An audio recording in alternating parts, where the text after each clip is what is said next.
স্বাগত ডেডলাইন ঢাকায়, আপনাদের সঙ্গে আছে আমি জাহিদ হোসেন। নিরাপত্তার ঝুঁকির কারণ দেখিয়ে শেষ পর্যন্ত বাংলাদেশের না আসার সিদ্ধান্ত জানালো ক্রিকেট অস্ট্রেলিয়া। এই ঘটনা বাংলাদেশের ক্রিকেট ইতিহাসে যোগ করল দুঃখজনক অধ্যায়। অস্ট্রেলিয়া দলের ঘোষণার একদিনের মধ্যেই তো সিডনিতে হয়েছে সন্ত্রাসী হামলা। কাজে নিরাপত্তার ঝুঁকি ঠিক কোথায় নেই তা নিয়ে উঠেছে আলোচনা। তবে এসব নিয়ে আমাদের আজকের আলোচনা ডেডলাইন ঢাকায়। কথা বলতে স্টুডিওতে আছেন দেশ টিভির বার্তা প্রধান জায়েদুল আহসান পিন্টু, দৈনিক কালের কণ্ঠের উপসম্পাদক মুস্তফা মামুন এবং সুপ্রিম কোর্টের আইনজীবী ব্যারিস্টার শামীম হায়দার পাটোয়ারি। স্বাগত আপনাদের। পিন্টু ভাই, যদিও সিডনির ঘটনার সঙ্গে এটার কোনোই সম্পর্ক নেই, তারপরেও নিরাপত্তা ঝুঁকি সারা পৃথিবীতেই আছে। কালকে অরেগনে যে ঘটনা ঘটলো সেটা নিশ্চয়ই আমেরিকান নিরাপত্তা ঝুঁকির কথাও স্মরণ করিয়ে দেয়। কিন্তু বাংলাদেশে বিশেষ করে খেলার ক্ষেত্রে আমাদের কিন্তু একটা সুনাম আছে। খেলার মাঠে কোনো ধরনের দুর্ঘটনার ইতিহাস আমাদের খুব একটা নাই মামুন ভাই। এরকম একটা প্রেক্ষাপটে অস্ট্রেলিয়া যে তাদের দল না পাঠানোর সিদ্ধান্ত নিল, সেক্ষেত্রে একটা মৌলিক প্রশ্নটা হচ্ছে যে অস্ট্রেলিয়া এই তথ্যটা কিভাবে পেয়েছে সেটা নিয়ে প্রশ্ন উঠেছে, যে সেই তথ্য বাংলাদেশ সরকারের কাছে শেয়ার করেছে কিনা, আগে জানিয়েছে কিনা, সেগুলি নিয়ে নানান তথ্য আছে। কিন্তু মৌলিক বিষয়টা আপনার কাছে প্রথমেই জানতে চাই যে অস্ট্রেলিয়া এই ধরনের তথ্য সংগ্রহের ক্ষেত্রে কি ধরনের মেকানিজম, কারণ তাদের কি নিজস্ব কোনো গোয়েন্দা উপস্থিতি বাংলাদেশে আছে? ধন্যবাদ আপনাকে। এই বিষয়টা গোয়েন্দা উপস্থিতি নিয়ে বাংলাদেশে, এটা নিয়ে অনেক জনের কথা আমি বিভিন্ন জায়গায় শুনলাম। তো আমি যতদূর জানি, এটা দ্বিতীয় বিশ্বযুদ্ধের পর থেকেই অস্ট্রেলিয়া, নিউজিল্যান্ড, কানাডা, আমেরিকা এবং ব্রিটেন, এই 5টা দেশের একটা ফোরাম আছে। এটাকে আপনি যে কোনো জায়গায় সার্চ দিলেও পাবেন, 5 আইজ বলে। হ্যাঁ, এই 5 আইজ মানে এরা এই 5টা দেশের যে 17টা গোয়েন্দা সংস্থার মধ্যে তাদের যে, এটা আপনার সিআইএ, এফবিআই, M16, M15, আপনার যে ব্রিটেন আছে, এরা করে কি এক দেশের তথ্য আরেক দেশের সঙ্গে আদান প্রদান করে। কারণ এরা সবাই সব জায়গায় আপনার তাদের ইন্টেলিজেন্সকে আপনার পাঠাতে পারে না। অনেক জায়গায়, যেমন ধরেন বাংলাদেশেরও অন্য জায়গায় হয়তো ধরেন এমন দেশ আছে যেখানে ইন্টেলিজেন্স নাই, কিন্তু আরেক দেশের কাছ থেকে ইন্টেলিজেন্সটা তার ধার করে। তো এই 5টা দেশের মধ্যে যে আপনার একটা চুক্তি আছে, এটা কিন্তু অফিসিয়াল। হ্যাঁ, তারা চুক্তিবদ্ধ, তারা তাদের ফ্রিকোয়েন্সিতে যে সমস্ত ইনফরমেশন ধরা পড়বে বা এগুলো শেয়ার করবে। সেই হিসাবে আপনার বাংলাদেশে আপনার কোনো ইন্টেলিজেন্সের যে তথ্য আপনি বললেন অস্ট্রেলিয়া কোথায় পেল, সে অস্ট্রেলিয়ার এখানে উপস্থিতির বা অস্ট্রেলিয়ান কি ইন্টেলিজেন্সের উপস্থিতির জরুরি না। এটা যদি আপনার এখানে ব্রিটিশ গোয়েন্দা থাকে বা বাংলাদেশে, আমরা জানি যে এটা বলার অপেক্ষা রাখে না, এখানে আপনার ওই মার্কিন গোয়েন্দাদের উপস্থিতি ভেরি মাছ, হ্যাঁ, আমরা জানি। তো তাদের কাছ থেকে যদি কোনো তথ্য পায়, তারা সাথে সাথে সেটা অস্ট্রেলিয়াকে জানাবে ওই চুক্তি অনুযায়ী, সেটা নিউজিল্যান্ডকেও জানাবে, সেটা কানাডাকেও জানাবে, ব্রিটেনকেও জানাবে। আপনি দেখবেন এই সিকিউরিটি অ্যালার্টটা, আপনি দেখবেন যখন আপনার ওই যে অস্ট্রেলিয়া যখন সিকিউরিটি থ্রেটের কথা বললো, সাথে সাথে আপনার এই সিকিউরিটি অ্যালার্ট আমেরিকাও দিল, ব্রিটেনও দিল, কানাডাও দিল। সেটা কিন্তু একই একটা কমন প্ল্যাটফর্ম, তাদের যে 5 আইজ বলে যে আপনার ফোরামটা আছে, সেই ফোরাম থেকেই তারা এটা পায়। আরেকটা কথা, যেটা অস্ট্রেলিয়া কেন বা এত সিরিয়াস হলো, যেটা বললেন যে এই ধরনের জঙ্গি হামলা বা ওয়েস্টার্নদের উপরে তো ওই অ্যাটাক হতে পারে, এটা আরেকটা কারণ হলো আপনার এই কিছুদিন আগে, সেটা সপ্তাহ 2 আগে আপনার একই ধরনের থ্রেট তারা মালয়েশিয়াতে পেয়েছে, ইন্দোনেশিয়াতে পেয়েছে। ইন্দোনেশিয়া থেকে তারা কালেক্ট করেছে, ইনফরমেশন পেয়েছে যে মালয়েশিয়ায় অস্ট্রেলিয়ানদের উপর অ্যাটাক হতে পারে। আপনি দেখেন ওই সিকিউরিটি অ্যালার্ট কিন্তু মালয়েশিয়ায় হয়েছে, ইন্দোনেশিয়ায় হয়েছে, ওখানে ফিলিপাইন হয়েছে, 10টা দেশে একসঙ্গে ওখানে হয়েছে, আমাদের এই সাউথ এশিয়ার বাইরে। তার মানে ওরা বিষয়টাকে যখন তার সিটিজেনের উপরে অ্যাটাক হতে পারে যখন তথ্য পায়, ন্যাচারালি তারা তাদের উদ্বেগ হবে, তারা সেটা মেজার নেওয়ার চেষ্টা করবে। এই ঘটনাটা, বাংলাদেশের এই ঘটনাটা তারা কিন্তু আমি যতদূর জানি, এটা ওই বাংলাদেশকে জানানোর কয়েকদিন আগে তারা জানতে পেরেছে। তারা তাদের নিজেদের মতো বিষয়টা নিয়ে চেষ্টা করেছে যে কতটা সত্যি কতটা মিথ্যা এগুলোই করতে, শেষ পর্যন্ত তারা আর পারেনি। যে কারণে এই ক্রিকেট বোর্ডকে জানিয়ে দিয়েছে যে তারা এটা ওই আসতে চাচ্ছে না, এখানে ঝুঁকিটা নেওয়া যাবে। হ্যাঁ, কারণ এই ঝুঁকি ওরা নিবে না। ওই দেশের আমার দেশ হয়তো নেয়, আরেক দেশ নিবে না। যার দেশের সিটিজেনকে সে যতটা গুরুত্বপূর্ণ মনে করে সেটা নিবে না। কারণ এই অস্ট্রেলিয়ানদের তো আপনার এই বালিতে 2বার অ্যাটাক হয়েছে, জাকার্তায় 1বার অ্যাটাক হয়েছে, মানে ম্যাক্সিমাম অস্ট্রেলিয়ানরা ওখানে তারা তো আপনার ভিকটিম হয়েছে। মানে তারা কেন জেনে শুনে, আমি বলছি যে আমি অ্যাটাক করব কি করব না, সেটা মাত্রাটা কতটুকু হবে কি হবে না, সেই ডিবেটে তো আমি যাব না। এটা ছোট্ট উদাহরণ দিই জাহিদ, আপনি আপনার বাচ্চা যখন স্কুলে যায়, আপনি যদি জানেন যে ওই স্কুলে একটা বোমা পড়বে, কারো কাছ থেকে ওরও ফোন পেলেন যেটার ভিত্তিই নেই, আপনি কি আপনার বাচ্চাটাকে ওই স্কুলে পাঠাবেন? আপনি পাঠাবেন না। কেন পাঠাবেন না? যদি হয় সেই ভয়টা কিন্তু আপনার মধ্যে কাজ করবে। তো অস্ট্রেলিয়ানদের মধ্যে সেই ভয়টাই কাজ করেছে। আমরা আমাদের অবস্থান থেকে এখান থেকে বলতে পারি যে আমাদের যে রিয়েলিটি, আমাদের যে সিকিউরিটি মেজার এখানে, বা আমরা ভিভিআইপি যে মেজারটা আমরা নিতে চাচ্ছিলাম, আমরা হয়তো তাদের সিকিউরিটি দিতে পারতাম। এটা আমিও বিশ্বাস করি। হ্যাঁ, যতটা সিকিউরিটি দরকার তার চেয়ে বেশি সিকিউরিটি দেওয়ার সক্ষমতা আমার সরকারের, আমাদের দেশের আছে। আবার ক্রিকেট টিমের উপরে হামলা হবে বা সেটা হয়তো না, কিন্তু সেটার সঙ্গে আবার ইতালিয়ান সিটিজেনেরটা আপনার অ্যাড হয়েছে। আপনি বলবো না যে একই ঘটনা, কিন্তু যখন ওই যে অস্ট্রেলিয়ান যে টিমটা, সিকিউরিটি টিমটা বাংলাদেশে আসলো, তারা যখন রিপোর্টটা দিল আপনার অস্ট্রেলিয়াকে, আমি জানি না রিপোর্টে কি লিখেছে, কিন্তু এটা তো খুবই সঙ্গত যে ওরা যখন বলবে যে এখানে এখানে এরা এই মেজার নিবে বলছে, নোটেবলি বা আমি উল্লেখ্য এই ঘটনা আমাদের সঙ্গে বৈঠক করার সময়, হ্যাঁ, আমাদের কাছে 5 কিলোমিটার দূরে এই ধরনের একটি হত্যাকাণ্ড ঘটেছে, এটা তো উল্লেখ করে দিবে। অস্ট্রেলিয়া এমবাসি থেকে একদমই কাছে, মানে এটা আধা কিলোমিটার না। এটা যে ফুটনোট যখন আপনি দিয়ে দিবেন। তো পিন্টু ভাই, আপনার কাছে ফিরে আসবো। এখানে একটা প্রসঙ্গ আছে, সেটা হচ্ছে যে সিকিউরিটি থ্রেটটা, এটা যে বাংলাদেশের মধ্যে বিরাট জঙ্গি তৎপরতার কারণেই এটা হয়েছে সেরকম মনে করার কোনো কারণ নাই। কারণ অস্ট্রেলিয়া এখন মধ্যপ্রাচ্যে যথেষ্ট ইনভলভ, আইএস এর বিরুদ্ধে যে অভিযান, সেখানে একটা পয়েন্ট আমি শুধু অ্যাড করে দেই, এই জঙ্গি তৎপরতা নিয়ে বলছেন তো, এই থ্রেটটা এমনিতেই হয় না, মানে ভয়টা এমনিতেই পায় না।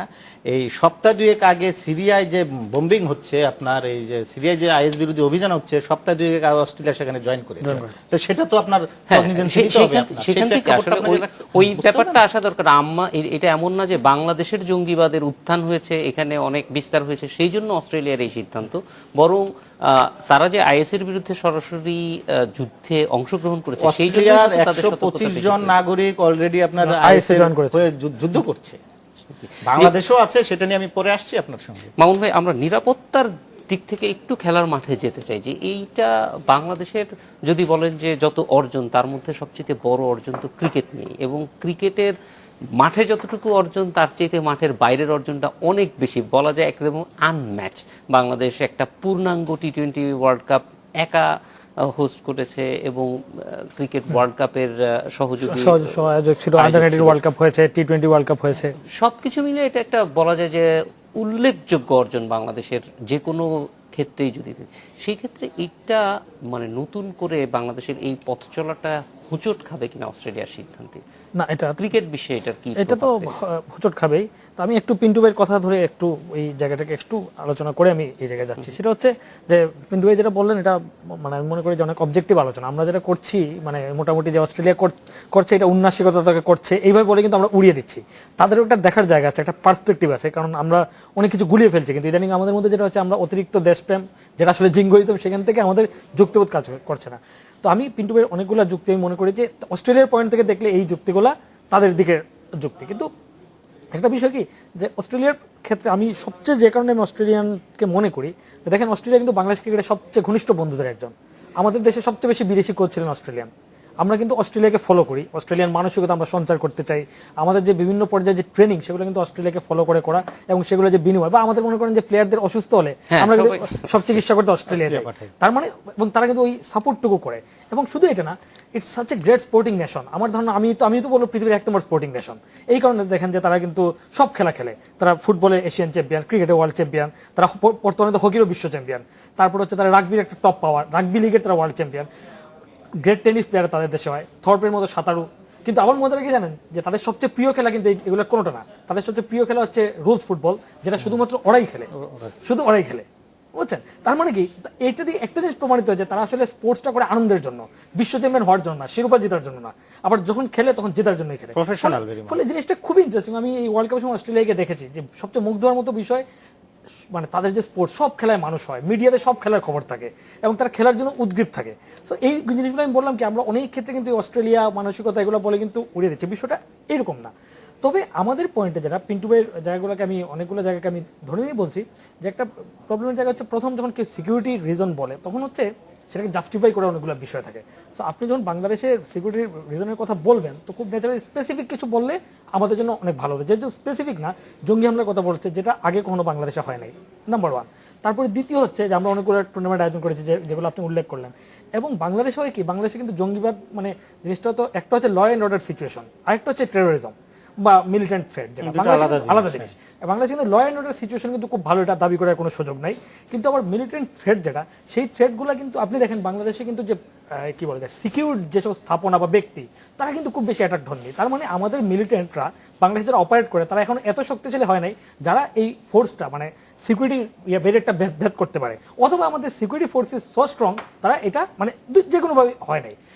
এখন সেটা যদি হয় তাহলে কিন্তু আমাদের যে সিকিউরিটি মেজারমেন্ট সেটার উপর অস্ট্রেলিয়া ভরসা রাখা উচিত ছিল, রাইট? তারপরে দেখেন ঠিক এরকম জায়গায় যদি আমরা দেখি, আপনি ল অ্যান্ড অর্ডার সিচুয়েশনের কথা বললেন যে তাবেল্লা সিজারের হত্যা, এটা ডেফিনেটলি ওই ঘটনার সময়, এটা যদি আজকে ঘটতো জিনিসটা অন্যরকম হতো, কিন্তু ওই দিন ঘটে কাকতাল মিলে গেছে। কিন্তু মজাটা হচ্ছে এটা যদি আমরা দেখি এখন পর্যন্ত যতক্ষণ কিছু প্রমাণিত না হচ্ছে ততক্ষণ পর্যন্ত সে যেহেতু আনসিকিউরড পার্সন ছিল, সাধারণ লোক, ডিপ্লোমেটও না, ফলে এটাকে ল অ্যান্ড অর্ডার সিচুয়েশনেরই ধরতে হবে until something else is proven. সেই হিসাবে দেখলে সাউথ আফ্রিকাকে নিয়ে এসে দেশে ক্রিকেট হওয়ারই কথা না, জোহানেসবার্গের সন্ধ্যার পর কেউ বেরোতেই পারে না, law and order situation is so bad, ওখানে আবার টেরোরিজমের ইয়েটা হতো নাই। আবার যদি আমরা যে কারণে তারা বলছে জঙ্গিবাদ, সেটা ইন্ডিয়াতে আপনি দেখেন যখন তাজ বেঙ্গল হোটেল আচ্ছা যখন কাসাবরা এটা দখল করলো মানে ক্যাপচার করলো, তখন কিন্তু ইংল্যান্ড টিম ওয়াজ দেয়ার, কিন্তু ইংল্যান্ড টিম কিন্তু ট্যুরটা বাতিল করেনি, তারা কিন্তু আবার ফিরে এসে ওয়ানডে সিরিজটা খেলেছে। আমি বলছি যে জায়গাটা বলছিলাম যে ল অ্যান্ড অর্ডার সিচুয়েশন কিন্তু ইন্ডিয়ার বাংলাদেশের যে ভালো, কিন্তু টেরোরিস্ট অ্যাটাকের আশঙ্কা এবং টেররিস্ট অ্যাটাকের ভয়াবহতা সেটা তো ইন্ডিয়াতে অনেক বেশি, সেই ইন্ডিয়াতে কিন্তু সাউথ আফ্রিকা খেলছে।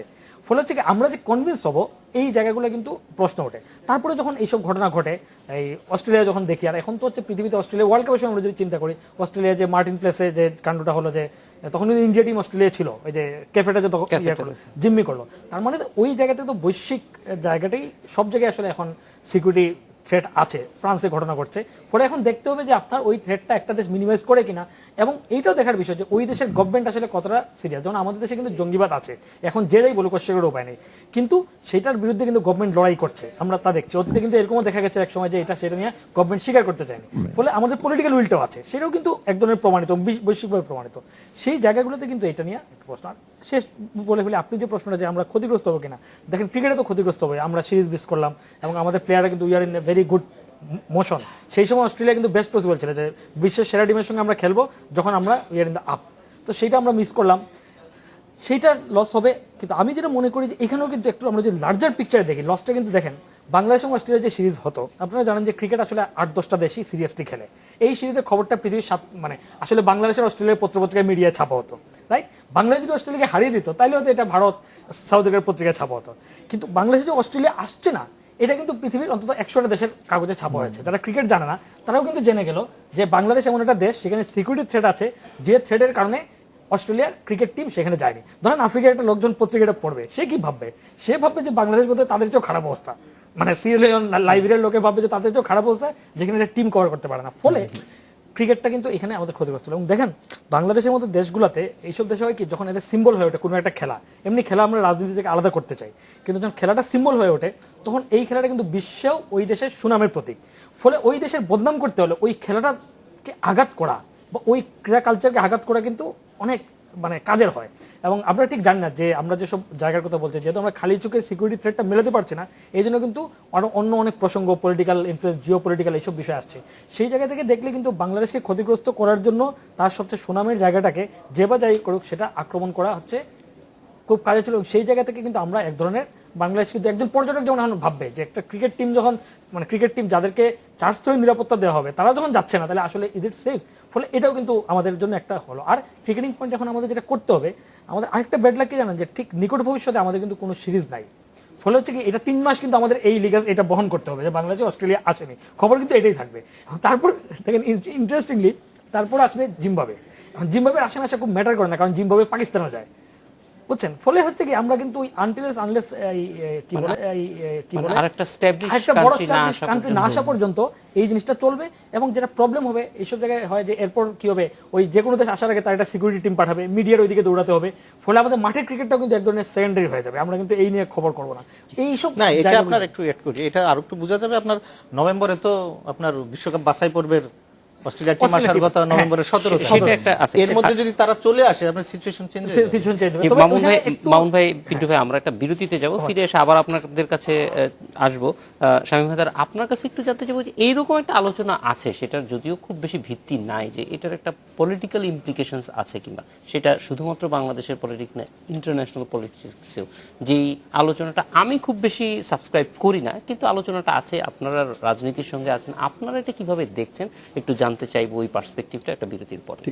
ডেডলাইন ঢাকায়, নিচে একটা বিরতির পর ফিরে এলাম ডেডলাইন ঢাকায়। শামীম হায়দার পাটোয়ারি, এই যে রাজনীতিক দৃষ্টিকোণ থেকে সফরটা বাতিল হওয়া, এটা কীরকম? এটা যেই আলোচনাটা খুব হালকাভাবে হলেও আসছে কিছুটা ক্ষেত্রে, সেটি হচ্ছে যে এটার একটা পলিটিক্যাল ইমপ্লিকেশনস আছে, স্থানীয় বা আন্তর্জাতিক দুটোই। সেটা প্রথমেই আমি যেটা মনে করি যে আসলে যে সংখ্যাটি করা হয়েছে এটা কিছুটা অতিরঞ্জিত আমার মতে, কারণ টেরোরিজমের একটা গ্লোবালাইজ নেচার আছে, টেরোরিজমের একটা ট্রান্সন্যাশনাল নেচার আছে, এবং পৃথিবীর সব দেশেই এটা হতে পারে। যার যদি অস্ট্রেলিয়ার বিরুদ্ধে কোনো থ্রেট থাকে সেটা অস্ট্রেলিয়াতে গিয়েও হতে পারে, এবং বাংলাদেশে যদি আপনি বিগেস্ট টেরোরিস্ট অ্যাটাকগুলো দেখেন, সেগুলো কোনোটাই কিন্তু বাংলাদেশে এখন পর্যন্ত হয়নি। ইউএসএতে হয়েছে, লন্ডনে হয়েছে, ইন্দোনেশিয়াতে হয়েছে, অনেক জায়গায় হয়েছে। বাংলাদেশে সর্বোচ্চ কি হয়েছে, জেএমবি একসাথে 64টা ডিস্ট্রিক্টে বোম পেটেছে, যেটাতে কয়েকজন লোক মারা গেছে। তো সেখান থেকে থ্রেটটা যে খুব বেশি সাবস্টেন্সিয়েটেড আমার আপাতত দৃষ্টিতে মনে হয় না। এখন যদি এটা পলিটিক্যাল পার্টটা, হ্যাঁ একজন ইটালীয় নাগরিক মারা গেছে, বাট ভাই যেটা বললেন যে উনি তো প্রোটেক্টেড পার্সনের মধ্যে ছিলেন না। বাংলাদেশে কিন্তু প্রোটেক্টেড পার্সনদের মধ্যে মৃত্যু কিন্তু খুব বেশি কখনো ঘটেনি, রিসেন্ট টাইমে তো ঘটেইনি। তো সেদিক থেকে আমি বলবো যারা বাংলাদেশের সুরক্ষার দায়িত্বে আছেন তারা অবশ্যই অত্যন্ত সতর্ক এবং সচেতন, এবং যে কারণে এই ধরনের ঘটনাগুলো রিসেন্ট টাইমে ঘটেনি। এখন যদি আপনি পলিটিক্যাল কারণে আসেন, বাংলাদেশে বিগত 2 বছরে একটি ঘটনা ঘটে গেছে যে সারা পৃথিবীতে যে গতানুগতিক গণতন্ত্র, গতানুগতিক ডেভেলপমেন্টের ধারণার থেকে আমরা একটু ব্যর্থ হয়ে চলে গেছি নানা কারণে, এবং এই ব্যর্থয় পথটা স্বাভাবিক ওয়েস্টার্নাইজড ডেভেলপমেন্ট বা ওয়েস্টার্নাইজড ডেমোক্রেসির সাথে ম্যাচ করে না।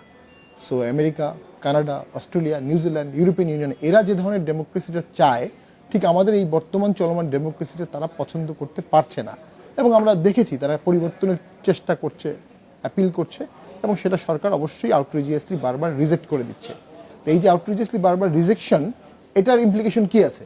এখন হয়তো বা তারা সংলাপের কথা বললো, সরকার সংলাপে বসলো না, তারা তো ইন্টারভেনশন করতে পারবে না। This is not a ground for intervention. কিন্তু সেইটার কারণে কি এরকম? না, সেটা কারণে না, আমি বলছি কিন্তু একটা শীতলতা কিন্তু তৈরি হয়ে যায়। যে জিনিসটা রিকনসিডার করার সুযোগ ছিল, এখন কিন্তু রিকনসিডার সুযোগটা তারা নেয় না। এবং আপনি ভিসার ক্ষেত্রেও দেখবেন বাংলাদেশে এই কোটি দেশ ভিসা কিন্তু খুব এক্সকিউজ হয়ে গেছে। আমি স্পেসিফিক ডাটা নিয়ে আসিনি, বাট ইটালিতে ভিজিট ভিসা অলমোস্ট বন্ধ হয়ে গেছে। জার্মানিতে দীর্ঘদিন কোনো অ্যাম্বাসেডারই ছিলেন না, এখন মনে হয় আসছেন কিনা আমি জানি না। এন্টায়ার ইউরোপিয়ান ইউনিয়নই আমাদের visit visa, specific business visa ছাড়া ভিসা দিচ্ছে না। আমেরিকাও ভিসা কমে যাচ্ছে। সো একটা শীতলতা কিন্তু তৈরি হয়ে গেছে, যে কোনো কারণেই হোক, এবং যেটা দেশের জন্য খুব একটা সহনীয় বা সুখকর না। আমি বলছি না যে ক্রিকেটের এটি এই কারণেই হয়েছে। অস্ট্রেলিয়ারা আমি বলবো অত্যন্ত প্রফেশনাল একটা ক্রিকেট দল, এবং ক্রিকেটের ব্যাপারে তাদের ব্যক্তিগত স্বার্থটাকে সবসময় অনেক প্রাধান্য দিয়ে থাকে। আমরা দেখেছি মুত্তিয়া মুরলী যখন খেলতো, ওনার বোলিংকে চাকিং বলে বলে ব্যাপকভাবে কিন্তু সেই সময় একটা অপদস্থ করা হয়েছিল শ্রীলঙ্কান টিমকে অস্ট্রেলিয়ার মাটিতে। সেখানেও তারা কিন্তু কোনো রিকনসিডার করেনি। তো অস্ট্রেলিয়া ইজ এ টিম যারা কখনো রিকনসিডার করে না। তো সেখান থেকে আমি পলিটিক্সটাকে মিক্সড করতে চাচ্ছি না, কিন্তু একটা পলিটিক্যাল প্রবলেম আছে। আর আপনি যখন উন্নয়ন বা গণতন্ত্রের সেলফ ট্রুথেন পথ বা সেটেল পথ থেকে সরে আসবেন, তখন যেটা ঘটে আমি বলি সেটা হচ্ছে আনএক্সপেক্টেড বা ইনএভিটেবল টাইরানি। এটা পৃথিবীর সব দেশেই হয়েছে, বাংলাদেশেও হয়েছে। তো সব কিছুরই একটা সেটেল পথ আছে। আপনি যদি পথ থেকে আপনি শর্টকাট করতে চান, ইন্দিরা গান্ধীর কথা যদি আমরা বলি উদাহরণ দিয়ে, ইন্দিরা গান্ধীর তো যোগ্যতার কোনো অভাব ছিল না, অক্সফোর্ড থেকে পড়ালেখা করেছেন, দেশপ্রেমের কোনো ঘাটতি ছিল না, সততার কোনো ঘাটতি ছিল না, কিন্তু উনি ভেবেছিলেন যে উনি খুব দ্রুত দেশটাকে অনেক বেশি উন্নত করবেন। উনি ইমার্জেন্সি ঘোষণা করে দিলেন, 4 জন বিচারপতিকে সুপারসেট করলেন, পরে জাস্টিস খান্নাকে সুপারসেট করলেন, আদভানিকে 1.5 বছর জেলে রাখলেন। ফলাফল যেটি হলো, পরবর্তী ইলেকশনে উনি ব্যাপকভাবে হেরে গেলেন, জেলে গেলেন, পরে আবার ক্ষমতায় আসলেন, পরবর্তীতে ওনাকে অন্যায়ভাবে মারা হলো। তো যেটা হলো যে সময়টাকে বলা হয় ইন্ডিয়ান ডেমোক্রেসির ডার্ক হিস্ট্রি, এবং সালমান রুশদি বলেছে যে ইন্দিরা গান্ধী তার বাবার স্বপ্ন বা বাবার রেখে যাওয়া গণতন্ত্রকে নষ্ট করে ফেলছে। তো সেখানে কিন্তু এই প্রবলেমটা তারা ফেস করেছে, এবং আজকে কিন্তু বলা হচ্ছে, সোনিয়া গান্ধী কয়েকদিন আগে বললেন, আমি বাধ্য হয়ে বললেন যে ইন্দিরা গান্ধী তার জীবনের শেষ ভাগে নাকি বলেছিলেন যে ইমার্জেন্সি ঘোষণাটা তার একটা ভুল বক্তব্য ছিল, এটা ভুল স্টেপ ছিল। তো সেখানে সোনিয়া গান্ধী আছেন এটি বলার জন্য। বাংলাদেশের এই জঙ্গিবাদের এই ব্যাপারটি কিন্তু কিছুদিন ধরে সরকারই বলছে। যেমন অনেকেই বলছে যে ব্রিটেনের সাথে হিজবুল তাহরির সাথে বাংলাদেশের লিঙ্ক আছে। তো এটা কিন্তু কিছুটা ইনিশিয়েটর বাংলাদেশের সরকারেরই কিছু লোকজন অ্যাপারেন্টলি। হয়তোবা জেনুইনলি থাকতে পারে, হয়তোবা না, কিন্তু বক্তব্যটা যখন আপনি দিচ্ছেন আপনি দেশ চালিয়ে, তার মানে এটা আপনার ব্যর্থতা, এবং আপনি কিন্তু কনজিকিউটিভলি 7 বছর দেশ চালাচ্ছেন এবং আপনার কিন্তু ক্ষমতায় থাকা না, কিন্তু সেখানে আমার ব্যর্থতা কেন? সরকারের বক্তব্য যদি আমরা দেখি তাহলে তাদের অভিযোগটা হচ্ছে যে লন্ডন থেকে আসলে বা লন্ডনে বসবাসকারী একটি অংশ, একটি গ্রুপ, তারা এখানে অর্থায়ন করছে অথবা অনেকে ব্যক্তিগতভাবে এসে জঙ্গিবাদের প্রচারণা করছে, একটা হলো যেটা অ্যান্টি গভর্নমেন্ট প্রোপাগান্ডা আর জঙ্গিবাদ দুটো কিন্তু দুই জিনিস। আপনি জঙ্গিবাদের সাথে কিন্তু খুব দ্রুত ল চলে আসে, কিন্তু মানে অ্যান্টি গভর্নমেন্টের কথাবার্তা কিন্তু ল চলে আসবে না। মানে কনস্পিরেসি অ্যাগেন্স্ট স্টেট আর কনস্পিরেসি অ্যাগেন্স্ট গভর্নমেন্ট দুটো কিন্তু এক জিনিস না। আপনি যখন সরকারের সমালোচনা করার জন্য কিছু লোককে প্যাট্রোনাইজ করবেন, এটা কিন্তু বেআইনি কিছু না, কিন্তু আপনি যখন জঙ্গিবাদকে অর্থায়ন করবেন অবশ্যই সরকারের উচিত খুব দ্রুত সেটা পদক্ষেপ নেওয়া। আপনি ক্ষমতায় আছেন কয়েকটা শর্ত দিয়ে, যে আমি দেশের অর্থনৈতিক উন্নয়ন করব, আমি যুদ্ধবাদীর বিচার করব, আমি জঙ্গিবাদ নির্মূল করব, এই কটা কারণে আমার থাকার প্রয়োজন, এটি সরকারি দলের ভাষ্য। আপনি যখন এগুলো নিশ্চিত করতে পারছেন না, তখন কি আপনার আদৌ আসলে ক্ষমতা থাকাটা কতটুকু দেশের জন্য স্বার্থ বজায় রাখছে? আরেকটা হচ্ছে আপনার সুশাসনের ব্যর্থতা। আপনি যতই বলেন ৭১-এর চেতনা, আমরা সবাই মুক্তিযোদ্ধার সন্তান, মুক্তিযোদ্ধাকে ভালোবাসি, কিন্তু আপনি যদি সুশাসন দিতে না পারেন, আপনার ড্রাই অর্থনৈতিক উন্নয়ন, ড্রাই ৭১-এর চেতনা বা শুধুমাত্র যুদ্ধবাদীর বিচার, এই ধরনের ভেগ অ্যান্ড আনস্পেসিফিক জিনিস দিয়ে কিন্তু আপনি দেশকে চালাতে পারবেন না। সুশাসনের ব্যত্যয় ঘটবে। আজকেও একটি ব্যত্যয় ঘটেছে, আমরা মিডিয়াতে দেখেছি। সুন্দরগঞ্জে একজন এমপি, অভিযোগ করা হচ্ছে যে উনি একটি শিশির পায়ের মধ্যে গুলি করেছে, এবং এই একই এমপির বিরুদ্ধে কিন্তু এর আগে অসংখ্য অভিযোগ আছে। উনি কিন্তু এখানে তো সুশাসনের প্রশ্ন আসলে পরে তার বিরুদ্ধে আইনানুগ ব্যবস্থা নেওয়া হয়েছে হচ্ছে কিনা, না, হচ্ছে না। কেন হচ্ছে না আমি বলছি, কারণ এর আগেও তার বিরুদ্ধে 5টি অভিযোগ ছিল। উনি একজন ম্যাজিস্ট্রেটকে চর মেরেছিলেন, আরেকজন ম্যাজিস্ট্রেটকে গালিগালাজ করেছিলেন। এর আগেও যে ঘটনাগুলো অভিযোগ উঠেছিল মিডিয়াতেও এসেছিল, কিন্তু কোনো পদক্ষেপ না নেওয়ার ঠিক কারণে আছে। শাহীন, আমরা একটু সরে যাচ্ছি, আমরা আবার জায়গায় আসি। পিন্টু ভাই, আমরা অবশ্যই এগুলি একটা আরেকটার সঙ্গে ইন্টার রিলেটেড। আমরা শুধুমাত্র খেলার মাঠ অথবা বাংলাদেশ অস্ট্রেলিয়ার সম্পর্কের মধ্যেই সীমাবদ্ধ থাকতে পারবো না এই ঘটনাটার ক্ষেত্রে। কারণ ওই যে আস্থার যে বিষয়টা, বাংলাদেশের সঙ্গে যখন কূটনীতিকদের আস্থার অবস্থাটা একটু দুর্বল, তখন তো তাদের সিদ্ধান্ত গ্রহণের ক্ষেত্রে মনে হয় যে যদি তাদের সঙ্গে সম্পর্ক ভালো থাকতো তাহলে ভিন্ন সিদ্ধান্ত নিতে সেই সম্পর্কটা অনেক সময় প্রভাবিত করে।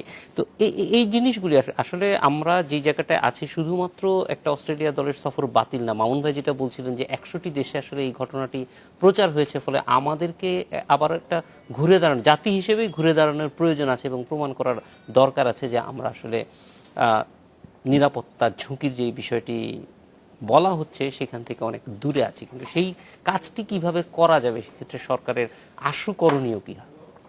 এই জায়গায় সরকারের, আমি মনে করি প্রথমে আপনাকে স্বীকার করে নিতে হবে যে আপনার জঙ্গিবাদ একটা সমস্যা। আপনার দেশে দেখেন, আমরা তো প্রথমেই বলি যে এই দেশে কোনো আইএস নেই। আমার হোম মিনিস্টার বলছেন না, এই দেশে কোনো আইএসের হয়তো কোনো অর্গানাইজেশন নেই বা শাখা নেই, কিন্তু আইএসের লোকজন কি নেই? আমি তো প্রতিদিন কদিন পর পর সংবাদপত্রে দেখি যে আপনার এই ডিএমপির মিডিয়া সেন্টারে এই হাজির করানো হচ্ছে যে অমুকে আইএসের সমন্বয়কারী গ্রেপ্তার হয়েছে বা যুদ্ধ করতে যাচ্ছিল। একজন না, একজন রিটায়ার্ড জাস্টিসের ছেলে একজন ধরা পড়লো। আপনার 2006-এ কেয়ারটেকারের অ্যাডভাইজার ছিলেন এক ডক্টর লেডি, তার ছেলে ধরা পড়লো। এক রিটায়ার্ড মেজরের ছেলে ধরা পড়লো। তারা তো এখন জেলখানায়। আর একটা জিনিস হচ্ছে, আইএসটাকে একটা অর্গানাইজেশন হিসেবে ধরলে হবে না, সেটা তার ভাবধারা, একটা মতাদর্শ। ফলে আপনি সেই ভাবধারায় বিশ্বাস করেন কিনা সেটা হলো বিষয়। এখন তারপরও যদি ধরেন 30 জনের মতো, আমার জানা মতে 30 জনের মতো আইএসের সংশ্লিষ্ট লোকজন বা আইএসের ভাবধারায় বিশ্বাস করে বা যুক্তরাজ্যে যুদ্ধ করতে যেতে চেয়েছে এমন ব্যক্তি ঢাকায় অ্যারেস্ট হয়েছে। তারপরে আপনি আরো আশ্চর্য হবেন, বাংলাদেশ থেকে নারী সদস্য সিরিয়ায় গেছে যুদ্ধ করতে। এটা আপনি জানেন? এগুলোকে আমাদের স্বীকার করতে হবে। আমরা ধরে নেই যে আমরা বাংলাদেশে জঙ্গিবাদ আছে, এটা বললে আমরা বোধহয় অনেক নিচে নেমে গেলাম। কেন পৃথিবীর কোন দেশ এটা অস্বীকার করছে?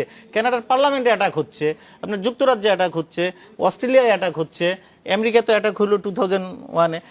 কেউই তো অস্বীকার করছে না। আমরা তো আগে স্বীকার করে নিতে হবে যে আমার দেশে এই সমস্যাটা আছে। আপনি যদি আরো অনেক পেছনে যান, সেই 99-এ আপনার এই উদিচি হামলা হলো। উদিচিতে বোমা মারে 10 জনকে মারা হলো। এরপরে সায়ানোটে হামলা হলো। এগুলো তো আমরা ধরে নিলাম লোকাল জঙ্গিরা এটা করেছে। এটা কি সবসময় লোকাল থাকে? একটা সময় তো আস্তে আস্তে আস্তে আন্তর্জাতিক নেটওয়ার্কের সঙ্গে এটা সম্পৃক্ত হয়, এবং ইতিমধ্যে এটা প্রমাণিত বাংলাদেশে কিছু জঙ্গি, এখন তো আপনার ডিজিটাল যুগ, বিশ্বায়নের যুগ, আপনার ঘরে বসে আপনি যুক্ত হতে পারছেন আরেক জায়গায়। তো সেই দিক থেকে আমার দেশের কিছু কিছু জঙ্গি বাইরের জঙ্গি নেটওয়ার্কের সঙ্গে যুক্ত হওয়ার চেষ্টা করছে। সেটা আমরা 2003-04-ও পেয়েছি, আল কায়দার সঙ্গে যুক্ত হওয়ার চেষ্টা হয়েছে। আল কায়দার যে ডিক্লারেশন বাংলাদেশ থেকে মাওলানা ফজলুর রহমান 98-এ আপনার ওসামা বিন লাদেনের সঙ্গে সই করেছে, মানে আমরা এগুলোকে কগনিজেন্সে নেইনি। 99-এ অ্যাটাক হয়েছে, 2015 16 বছরে আমরা এখন পর্যন্ত, আপনি যে দেশগুলোর নাম বললাম, অস্ট্রেলিয়া, কানাডা, আমেরিকা, ব্রিটেন, সবাই কাউন্টার টেরোরিজম স্ট্র্যাটেজি তৈরি করেছে। আপনি জানেন বাংলাদেশে কাউন্টার টেরোরিজম কোনো স্ট্র্যাটেজি নাই এখন পর্যন্ত। এটা কেন হচ্ছে না? একমাত্র আপনার এই কেয়ারটেকারের সময় আমার যদ্দূর মনে পড়ে, আপনার ফখরুদ্দিন মনিউদ্দিন সরকারের সময় ইউনাইটেড নেশনসের একটা টিম আসছিল, তখন কাউন্টার টেরোরিজম স্ট্র্যাটেজি তৈরি করার জন্য বলা হয়েছিল। 2-1টা কর্মশালা হয়েছে, একটা ড্রাফট হয়েছে। 2009 থেকে এই যে এই গভর্নমেন্ট এখন 7 বছর, যেটা বললেন টানা 7 বছর আছে, আপনার সেটা এখনো তৈরি হয়নি। তারপরে আপনার যদি ধরেন আজকে আমাদের ইন্টেলিজেন্সগুলো, আপনার RAB, CID, SB, DB, DGFI, তারপরে আপনার ওই এনএসআই, এই যে 5-6টা গোয়েন্দা সংস্থা, এর মধ্যে কোনো সমন্বয় আছে? আজকে যদি র্যাব একজনকে ধরে, র্যাব যদি ইচ্ছা করে ডিবিকে ইনফরমেশনটা দিবে, অথবা এনএসআই এর কাছে যদি একটা ইনফরমেশন থাকে, তার যদি ইচ্ছা হয় সে দিবে, সে বাধ্য না, সে কাউকে ইনফরমেশন শেয়ার করতে বাধ্য না। ওই বডিটা তো আমার নাই এখানে। পন্টু ভাই, আমরা একটা বিরতিতে যাব আবার, অবশ্যই আপনার কাছে। আচ্ছা, এই বিষয়ে আমার একটু বক্তব্য আছে, সেটা আমরা ফিরে আসে আপনার কাছে আবার চলে আসি। ডেডলাইন ঢাকায় নিচে আরো বিরতির পর ফিরে এলাম। ডেডলাইন ঢাকায় পিন্টু ভাই, সমন্বয়টা একটু সংক্ষেপে বলবেন।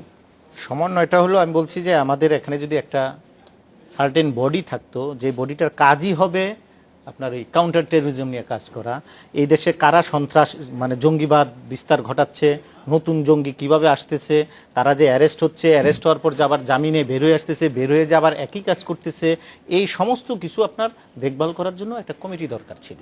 সেই কমিটিটা এই দেশে নাই কেন এটা আমি জানি না। আমি তো সরকার প্রধানের বক্তব্য শুনি, সেদিনও সরকার প্রধান জিরো টলারেন্সের কথা বললেন জাতিসংঘে। হ্যাঁ, উনি এটা বলবেন, ওনার উপরে অ্যাটাক হচ্ছিল, কিন্তু জঙ্গিদের টার্গেট ওনার উপরে, কিন্তু উনি যে সরকারের নীতিটার কথা বলেন সেটার বাস্তবায়ন সরকার যন্ত্র করছে না। সেই জায়গায় আমি মনে করি সর্ষের মধ্যে ভূত আছে, ওখানে হাত দিতে হবে। কেন হাত দিতে হবে? আপনি যে কাউন্টার টেরোরিজম স্ট্র্যাটেজি বানাচ্ছেন না, কেন কাউন্টার টেরোরিজম সেল করতেছেন না, এই সবগুলো গোয়েন্দা সংস্থার সমন্বয়ে যদি আপনি এই কাজটা করতেন, আপনি সারা পৃথিবীতে যেহেতু আলাদা সেটআপ আছে, ফলে তাদের সাথে আমাদের সাথে স্বীকার করে নিতে হবে। আমাদের এখানে তো আছে, আমরা তো নিজেরাই ভিকটিম না। আমরা 99 থেকে তো একটার পর একটা অ্যাটাক এই দেশে হয়েছে না, আমরা বিদেশি জঙ্গি এই দেশে ধরিনি। এখন যেটা বলছিলাম যে গ্লোবালাইজেশনের যুগ, এখান থেকে জঙ্গিরা যাচ্ছে, বাইরে থেকেও আসতেছে। এই জায়গায় আমার বর্ডার গার্ড যেমন দরকার, আমার এনবিআর কেও দরকার, আমার বাংলাদেশ ব্যাংকে দরকার, আমাদের অ্যাটর্নি জেনারেল অফিস দরকার, সিভিল এভিয়েশন, সব মিলিয়ে তো আমার এই জায়গাটা আসতে হবে। আপনি দেখেন, আর একটু ছোট্ট করে বলি, এই যে কেন আমার এই কাউন্টার টেরোরিজম স্ট্র্যাটেজি আরো দরকার। আজকে যে ছেলে মেয়েগুলো অ্যারেস্ট হচ্ছে, এক একটার বয়স 18 থেকে 20, 22, 25, ধরেন এরা কোনো মার্ডার কেসের আসামি না, এদেরকে আপনি কি করবেন? জেলে পুরবেন। আপনি সন্ত্রাস দমন আইনে মামলা দিয়ে তাদেরকে 10 বছরের জেল দিলেন, তারপরে কি হবে? 18 বছর বা 20 বছরের ছেলেটা জেলখানা থেকে বের হয়ে 30 বছরের যুবক হবে, বের হয়ে সে কি করবে? এই পুনর্বাসনের ওই চিন্তাটা তো লাগবে তাকে, যে আপনি গাইড করবেন যে ওই লাইন আর যাওয়া যাবে না। 30 বছর একটা যুবক এসে আবার একই কাজ করবে, সেই জায়গাটা তো আপনার ভাবতে হবে। সেই ভাবনার জায়গাটায় আমি মনে করি যে এই কর্মকৌশল আমার সরকার ঠিক মতো নিচ্ছে না। কেন নিচ্ছে? আবার সরকার প্রধানের ইচ্ছা আছে, আমি সেটা কিন্তু সবসময় দেখে আসছি, কিন্তু সরকার যন্ত্রের সেই নড়াচড়া আমরা দেখতে পাচ্ছি না। মামুন ভাই, একটু ক্রিকেটে আবার ফিরে যেতে চাই, যে এই ঘটনাটার সঙ্গে ক্রিকেট রাজনীতির কোনো সম্পর্ক আছে কিনা, থাকলে সেটা কেমন হতে পারে? ক্রিকেট রাজনীতির সম্পর্ক আসলে আছে, যে মানে সেটা ঠিক আমরা বলতে পারবো না, কারণ সেরকম কোনো তথ্য প্রমাণ আমাদের কাছে নাই। তবে আমরা সমীকরণ মেলাতে পারি। একটা হচ্ছে যে বাংলাদেশে যে নারী দলের পাকিস্তান যাওয়া, প্রথম হচ্ছে ঠিক এইটার কারণে যদি সফর বাতিল না হয়, তবুও আমি মনে করি যে নারী দলের পাকিস্তান যাওয়া এটা খুবই একটা অবিবেচনাপ্রসূত সিদ্ধান্ত হয়েছে। কারণ হচ্ছে পাকিস্তান, আপনি জানেন যে সিকিউরিটির কথা, যে সিকিউরিটি আপনি দেখেন, এটা আইরনিক্যাল না যে পাকিস্তানে বাংলাদেশ গিয়ে প্রমাণ করছে যে পাকিস্তান ইজ সেফ ফর মানে প্লেন প্রমাণ করা সম্ভব না, বাংলাদেশ গেল, পাকিস্তান সেই ক্ষেত্রে reference হতে পারে আর যে ওইদিকে- আমাদের আমাদের ওইদিকে- আমাদের যে সিদ্ধান্ত গ্রহণ প্রক্রিয়া সেটা নিয়ে প্রশ্ন উঠতে পারে এই অবশ্যই, সিদ্ধান্তের ফলে। অবশ্যই দেখেন এখানে আমরা এই পুরো ঘটনার মধ্যে দুইটা জিনিস কিন্তু আমরা শিখতে পারি আমার মনে হয়, যেটা আমাদের এগেনস্টে গেল, ভুল থেকে শিক্ষা থাকে না। একটা মজার জিনিস দেখেন যে আমাদের দেশের যে সিকিউরিটি টিমটা গেল এখানে গিয়ে তারা এসে সার্টিফিকেট যাওয়ার সঙ্গে সঙ্গে সময় কিন্তু আমরা জানতাম যে তারা এসে সার্টিফিকেট দিবে যে পাকিস্তান ইজ সেফ। তো খারা এরা মানে যারা গিয়ে পাকিস্তানকে সেফ সার্টিফিকেট দেয়, তার মানে তাদেরকে মানে এরকম সিকিউরিটি মেজার দেখানো হয়েছে। তো সিকিউরিটি পাকিস্তান সেই সিকিউরিটি মেজারটা কি, টপ মেজার, সেই মেজার দিয়ে তারা কিন্তু তাদের প্রোটেক্টেড লোকজনকে বাঁচাতে পারছে না। পাঞ্জাবের হোম মিনিস্টার মারা গেছেন এই 2 মাস আগে, তো তারা তো ওইগুলো দিয়ে তাদের রাষ্ট্রের সর্বোচ্চ লোকদের রক্ষার চেষ্টা করে, তা তো হয় না। তা আমাদের লোকজন মনে করে সেফ, কিন্তু অস্ট্রেলিয়া দেখেন এত কিছু দেখানোর পরও কিন্তু সে তার আরেকটা পয়েন্ট, যে দেশের জঙ্গিরা নারীদেরকে ঘরের মধ্যে বন্দি রাখতে চায় সেই জায়গায় নারী টিম যখন যাবে সেটা তখন আরো সিকিউরিটি, এবং আমরা কিন্তু পুরুষ টিম পাঠাই নাই, নারী টিম পাঠিয়েছি। তো যাই হোক, সেটা একটা অন্য আলোচনা। আর আমি যেটা বলছি যে এটা যখন পাঠানোর পরে আপনি জানেন যে ক্রিকেট এখন তো গ্লোবালে পলিটিক্সের 2 রকম ভাগ আছে, একদিকে হচ্ছে ইন্ডিয়া, অস্ট্রেলিয়া এবং ইংল্যান্ড, এবং মোটামুটি তারা বিগ 3 এস্টাবলিশ করেছে, তাদের মতো করে ক্রিকেট চলে। ফলে আমরা যখন পাকিস্তানে যাচ্ছি তখন কিন্তু এই যে 3 পাওয়ার হাউস, তার সঙ্গে কিন্তু আমরা একটা বিরোধী না গেলেও তাদের কাছে তো বিষয়টা পছন্দের কথা না, কারণ তারা পাকিস্তানকে মনে করে পাকিস্তান ট্যুর করার মতো দেশ না। সো আমরা যখন যাচ্ছি তখনই কিন্তু আমরা ওই পাওয়ার হাউসের সঙ্গে এক ধরনের কি বলা যায় পরোক্ষ কনফ্লিক্টে কিন্তু আমরা চলে গেলাম, ঠিক আছে। ফলে তো আপনি এই যেমন যখন এটা বাতিল হলো তখন আমরা এই যে পাওয়ার হাউস ধরেন ইন্ডিয়া, তাকে যে আমরা ব্যবহার করে যে আমরা অস্ট্রেলিয়াকে কনভিন্স করার চেষ্টা করবো, সেই গ্রাউন্ডটাতে আমরা হারিয়ে ফেললাম। এটা হচ্ছে একটা পয়েন্ট। তারপর আরেকটা জিনিস দেখেন যে আমরা যে এখন আইসিসির প্রধান হচ্ছেন শ্রীনিবাসন, বিতর্কিত চরিত্র, মানে নাই, ক্রিকেটকে উনি কলুষিত করেছেন, উনি ক্রিকেটকে বাণিজ্য করে ক্রিকেটকে শেষ করেছেন, সবই ঠিক আছে, কিন্তু উনি তো আইসিসি চেয়ারম্যান। কিন্তু তার সঙ্গে আমাদের সম্পর্ক কি? আমাদের ক্রিকেট বোর্ড প্রেসিডেন্ট কালকে বলেছেন উনি নাকি শ্রীনিবাসনকে ফোন করেছিলেন এবং শ্রীনিবাসন ও অস্ট্রেলিয়াকে ফোন করেছেন, কিন্তু ঘটনা হচ্ছে তার সঙ্গে কিন্তু আমাদের সম্পর্ক কিন্তু খুব ভালো নয়, এবং কোনো কোনো ক্ষেত্রে কোনো কোনো ব্যক্তির নিজস্ব স্বার্থের জন্য কিন্তু আমরা অনেকগুলো সম্পর্ক খারাপ করেছি। ফলে এগুলো তো আপনি আগে চেয়ারম্যানের কথাই বলেন। হ্যাঁ সেটাই, চেয়ারম্যান না, প্রেসিডেন্ট। তার মানে হচ্ছে হয়তো একজন একটা পদ চেয়েছেন, উনি আইসিসি প্রেসিডেন্ট হতে চেয়েছিলেন, সেখান থেকে কিন্তু আসলে আমরা জানি যে শুরু। তো এখন ঘটনা হচ্ছে যখন আমরা এই জিনিসগুলা করেছি, এই জিনিসগুলার ফল তো হচ্ছে কি আপনি ডিপ্লোমেসি জিনিসটা এরকম যে সম্পর্ক জিনিসটা এরকম যে আজকে আপনি সম্পর্ক খারাপ করলে কালকে এর ফল ফলবে না, এটা 6 মাস 9 মাস পর হবে। এবং এই জায়গাগুলো তো আমাদের সতর্কভাবে আমাদের চর্চা করা উচিত ছিল। তবে একই সঙ্গে আমি বলতে চাই, আমি মোটেও মনে করি না যে ঠিক এই কারণেই এটা হয়েছে, এটার পিছনে আরো অনেকগুলো কারণ থাকতে পারে, কারণ কোনোটাই ডেফিনিট না। কিন্তু যেহেতু ডেফিনিট না, তবে এই জন্য আমরা সবগুলো জিনিস ক্রিকেট রাজনীতি বা ক্রিকেট ডিপ্লোমেসিতে বাংলাদেশের জায়গাটা আরো প্রপারলি আরো সুবিবেচনার প্রসূত হওয়া উচিত। আমরা ইমোশন দ্বারা ভেসে যাই, কিন্তু আসলে আপনি যখন সংগঠক হন, মানুষের ইমোশন যেটা হয়, মানুষ যে আমাদের দেশে হয় কি, মানুষ যে আবেগ দেখায়, সেই আবেগ দ্বারা দেখা যায় আমাদের সংগঠকরা ভেসে যান। আমরা তো এখন সেই শক্তি অর্জন করেছি যে আমরা ডিপ্লোমেসিতে আরো এগিয়ে যেতে পারার কথা। এই যে মানে ডিপ্লোমেসির ক্ষেত্রে যেহেতু জঙ্গিটা সারা বিশ্বেরই একটা সমস্যা, সেই ক্ষেত্রে এই ঘটনাটা আসলে কি ধরনের প্রভাব ফেলছে এবং সেখান থেকে বের হয়ে আসার উপায় কি? ডেডলাইন ঢাকায় যাচ্ছে আরেকটি বিরতির পর ফিরে এলাম ডেডলাইন ঢাকায়। শামীম হায়দার, আসলে এই অবস্থাটা থেকে উত্তরণের পথটাই খুব সংকীর্ণ। একটা হচ্ছে যে 90 পরবর্তী সময়ে ফার্স্ট বুশ জিহাদ ঘোষণা করেন সন্ত্রাসের বিরুদ্ধে, ইসলামিক সন্ত্রাসের বিরুদ্ধে, সেকেন্ড বুশ করলেন, থার্ড বুশ আবার ইলেকশন করবে, তো এখনো কিন্তু চলছেই জিনিসটা। তো রুটের সমস্যায় যেতে হবে। বাংলাদেশে 2008-এ কিন্তু আওয়ামী লীগ একটা ল্যান্ডস্লাইড ভিক্টরি পেয়েছিল। কারা ভোট দিয়েছিল? ইয়াং পিপল, মোস্টলি মুক্তিযুদ্ধের সপক্ষে। সেক্টর কমান্ডার ফ্রম 64 ডিস্ট্রিক্টে ঘুরেছিলেন, ওইখানে আলোড়িত হয়ে কিন্তু বিশাল একটা ইউথ আওয়ামী লীগকে অনেক স্বপ্ন নিয়ে ভোট দিয়েছিল। 2015-তে সে এই ইউথ বা নতুন ইউথদের একটা অংশ কেন জঙ্গিবাদে যাচ্ছে, একটা ইন্টারন্যাশনাল কানেকশন আছে, সেটা অবশ্যই দমন করতে হবে। আমি ব্যক্তিগত মনে করি এর বাইরেও সমস্যা আছে। দেশে যখন সুশাসন থাকবে না, মত প্রকাশের স্বাধীনতা থাকবে না, এবং সর্বোপরি উদার গণতন্ত্র থাকবে না, তখন কিছু লোক অটোমেটিক্যালি জঙ্গিবাদে চলে যাবে। সেটাও ভয়ঙ্কর না, কিন্তু ওই লোকগুলো যদি কিছুটা জনসমর্থন পেয়ে যায়, তখন কিন্তু আফগানিস্তান এবং পাকিস্তানের আল কায়দা অধ্যুষিত অংশের মতো হয়ে যায় দেশ। সেটা আমাদেরকে প্রিভেন্ট করতে হবে, দ্রুত উদার গণতন্ত্র ফিরিয়ে আনতে হবে। মামুন ভাই, এই খেলার মাঠে দ্রুত এটার ইম্প্যাক্টটা যাতে না পড়ে, সেইটার জন্য করণীয় কি? সেটার জন্য প্রথম এখন করণীয় হচ্ছে যে আমাদের জায়গাটা স্ট্রং রাখতে হবে। যে অস্ট্রেলিয়া আসে নাই, কিন্তু আমরা যে যুক্তিগুলো বলছি যে আমাদের দেশ সেফ, এই ক্যাম্পেইনটা আমাদের চালু রাখতে হবে। আমাদের যে সামনে আইসিসির মিটিং আছে, সেখানে আমাদের বলতে হবে, মিডিয়া, ইভেন আমাদের ইংলিশ মিডিয়া, মানে মিডিয়াকে আসলে কোনো পরামর্শ দেওয়া যায় না, সেই জায়গায় এই জিনিসগুলো আমার কাছে মনে হয় যে আমরা অন রাখতে হবে, যে আমাদের দেশ আসলে খেলার জন্য সেফ জায়গা। এটা হচ্ছে একটা জিনিস। আর এর মধ্যে থেকে যেটা করতে হবে আমার খুব যেটা শুরুতে পিন্টু ভাই প্রসঙ্গটা তুলেছিলেন যে অস্ট্রেলিয়া ফুটবল টিমের যে আসার প্রসঙ্গ, সেটা কিন্তু ফুটবলে কিন্তু জিনিসটা এরকম নয়, কারণ এটা একটু কান্ট্রি টু কান্ট্রি খেলা না, মানে ফিফা ফিফাতে তারা কমপ্লেন করেছে, আমাদের কাউন্টার কমপ্লেন করতে হবে, কারণ এই একটা জায়গায় কিন্তু শুধু ক্রিকেট না, স্পোর্টস এবং দেশের ইয়ে জড়িত। ফলে করতে হবে যাতে ফিফাকে আমরা কনভিন্স করতে পারি, যেটা ইজি, কারণ বাংলাদেশে কিন্তু অলরেডি ফিফা এফসি টুর্নামেন্টেই আজকেও একটা ম্যাচ বাংলাদেশ জিতেছে। ওইটা করে যদি আমরা ফিফাকে কনভিন্স করতে পারি যে বাংলাদেশ সেফ, দেন অস্ট্রেলিয়ার টিম উইল কাম, তাহলে কিন্তু তখন থ্রেটটা অনেক কমে যাবে এবং এই জায়গাটুকু চালিয়ে নিতে হবে। আমাদের সময় শেষ হয়ে গেছে। পিন্টু ভাই, আপনার কাছে আসতে পারতেছি না। কাউন্টার টেরোরিজমের ব্যাপারটা যদি মানে স্ট্রংলি নেওয়া হয় তাহলে অবশ্যই আমাদের জন্য ভালো হবে। জাহিদুল হাসান পিন্টু, মুস্তফা মামুন এবং শামীম হায়দার পাটোয়ারি, আপনাদের তিনজনকে অনেক ধন্যবাদ যোগ দেওয়ার জন্য। এই ছিল আজকে ডেডলাইন ঢাকায়। দেখা হবে আগামী শুক্রবার একই সময়ে।